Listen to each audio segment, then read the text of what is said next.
MP Kadiyam Kavya గారు ఉన్నారు, మాట్లాడదాం. సంఘటన జమ్మూ కాశ్మీర్లో జరిగినటువంటి సంఘటన గురించి ఏం చెప్తారు?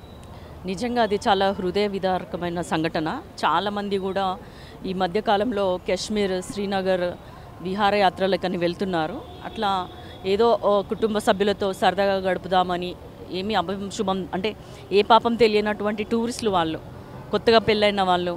మనం ఇవాళ పేపర్లో చూసినాం, అదైతే ఆ ఫోటో చూస్తేనే చాలా బాధేస్తుంది. భర్త శవం పక్కన భార్య, కొత్తగా పెళ్ళైన జంట వాళ్ళు. అట్లానే కాకుండా ఒక తల్లి మృతదేహం దగ్గర కొడుకు, ఇట్లా వాళ్ళు ఏ తప్పు చేయలేదు, కానీ టెర్రరిస్ట్ అటాక్ ఇంత ఘోరంగా దాదాపు 30 మందిని చంపేశారు. అది కూడా ఓపెన్ గ్రౌండ్లో, వాళ్ళు ఎటు తప్పించుకోలేని పరిస్థితిలో అలాంటి సంఘటన జరగడము భారతదేశంలో ఉన్న ప్రతి ఒక్కరు కూడా బాధపడుతున్నారు. అది కూడా ఎస్పెషల్లీ మతం చూసి, పేరు చూసి, పర్టికులర్గా వీళ్ళు ఈ మతానికి చెందిన వాళ్ళు హిందువులని తెలిసిన తర్వాతనే చంపినటువంటి ఘటన.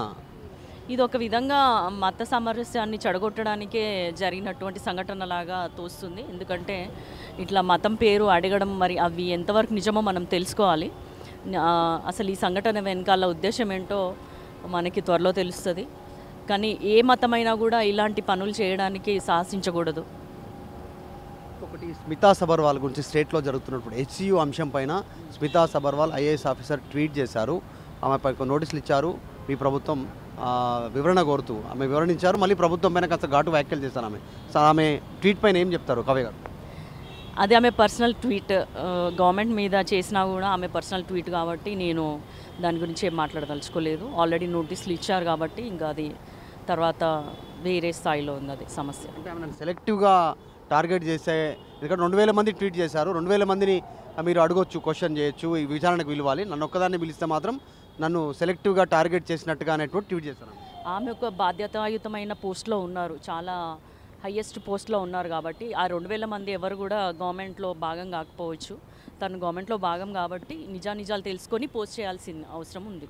స్మితా సబర్వాల్ వైఖరి కరెక్ట్ కూడా గవర్నమెంట్ తప్పు చేసినా కూడా అందులో నిజాలు ఉన్నప్పుడే పోస్ట్ చేయాలి.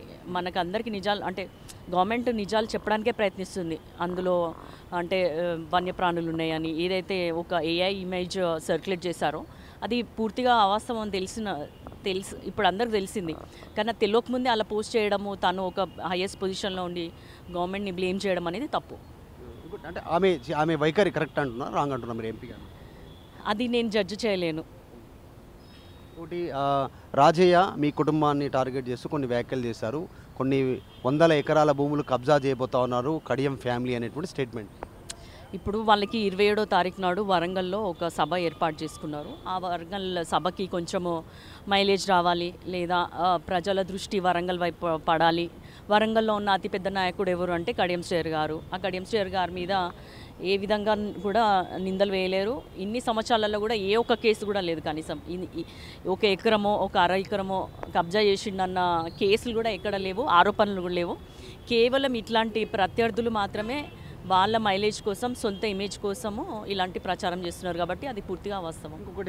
ఇంకొకటి కూడా మేము ఎప్పటికీ చెప్తున్నాము, ప్రతిసారి ప్రెస్ మీడియా ముందుకు వచ్చేసి ఇలా ఆరోపణలు చేయడం కాదు. మీరు ఆధారాలతో రండి, వచ్చినాక మాకు ఉంది అని చెప్తే మా నాన్నగారు అక్కడికక్కడ రాజీనామా చేస్తా అని చెప్పారు. ఇంకా ఎందుకంటే చివరగా వరంగల్లో సభ జరుగుతుంది 27 తారీఖు రోజు. అక్కడ నుంచే మొదటి అడుగు కాంగ్రెస్ పతనానికి అనేటువంటి స్టేట్మెంట్ బీఆర్ఎస్.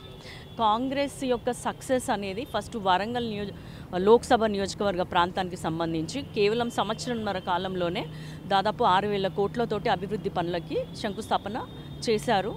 ఎస్జిఓలు కూడా మంజూరైనాయి.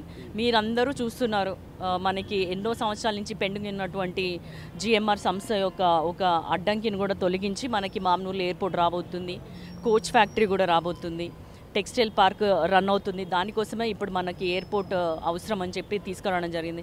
ఇట్లా అనేక విధాలుగా చూసుకున్న వరంగల్ అనేది చాలా గొప్పగా అభివృద్ధి చెందుతుంది. నేను అనేది ఏంటంటే ఈ సభ కాస్త ఇంకో జిల్లాలో పెట్టుకున్న కాస్త కూస్త జన సమీకరణ జరిగేదేమో. వరంగల్లో ఎన్నో వీళ్ళు కుర్చీలు వేసుకొని మేము అండర్ గ్రౌండ్ డ్రైనేజ్ సిస్టమ్ చేస్తాము, ఓఆర్ఆర్ చేస్తాము, కూడా మాస్టర్ ప్లాన్ అప్రూవల్ చేస్తాము అన్న విషయాలన్నీ కూడా ఇప్పుడు ఒక్కొక్కటిగా మేము చేస్తున్నాము. వాళ్ళు అడగడానికి ఏమీ లేదు. ఇంకొకటి మా కాంగ్రెస్ నాయకులు అన్నట్టు అసలు ఈ రజతోత్సవము బీఆర్ఎస్కా టీఆర్ఎస్కా అనేది కూడా వాళ్ళు క్లారిటీ ఇవ్వాలి. ఇక్కడ ఫైనల్గా ఒకటి కడియం కావ్య గారు, కడియం శ్రీహరి బీఆర్ఎస్ ఎమ్మెల్యేనా కాంగ్రెస్ ఎమ్మెల్యేనా? ఇప్పుడు మీరు ఏం క్లెయిమ్ చేస్తారు?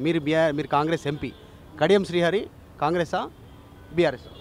నేనైతే 100% కాంగ్రెస్ ఎంపీని. అయితే మా నాన్నగారి మీద ఇప్పుడు ప్రస్తుతం కోర్టులో కేసు ఉంది కాబట్టి దాని గురించి నేనేం మాట్లాడను. అంటే ఆయన టెక్నికల్గా ఇప్పుడు కోర్టులో ఉన్న వాటి మీద మనం మాట్లాడొద్దు కాబట్టి నేనేం మాట్లాడదలుచుకోలేదు. ఇప్పుడు ఆ వెర్షన్ చెప్పొచ్చు కదా. ఇప్పుడు కడియం శ్రీహరి గారు చెప్తా ఉన్నారు, ఆయన ఏంటి అసలు బీఆర్ఎస్ఆ కాంగ్రెస్? మీరు ఇది కడియం కావ్య చెప్తా ఉన్నటువంటి పరిస్థితి.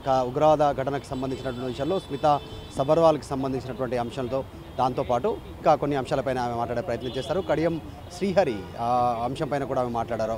గతంలో వారి కుటుంబం పైన వచ్చినటువంటి ఆరోపణల విషయంలో కూడా ఆధారాలతో బయటికి రావాలి, ఆధారాలతో ముందుకు రావాలనేటువంటి స్టేట్మెంట్ చేస్తా ఉన్నారు. వీడియో జర్నలిస్ట్ కోటితో మధు మల్కేడ్కర్, హైదరాబాద్. మరిన్ని వీడియోస్ కోసం ఛానల్ ని సబ్స్క్రైబ్ చేయండి. లేటెస్ట్ అప్డేట్స్ కోసం వాట్సాప్ ఛానల్ ని ఫాలో అవ్వండి. ఆ లింక్ డిస్క్రిప్షన్ లో ఉంది.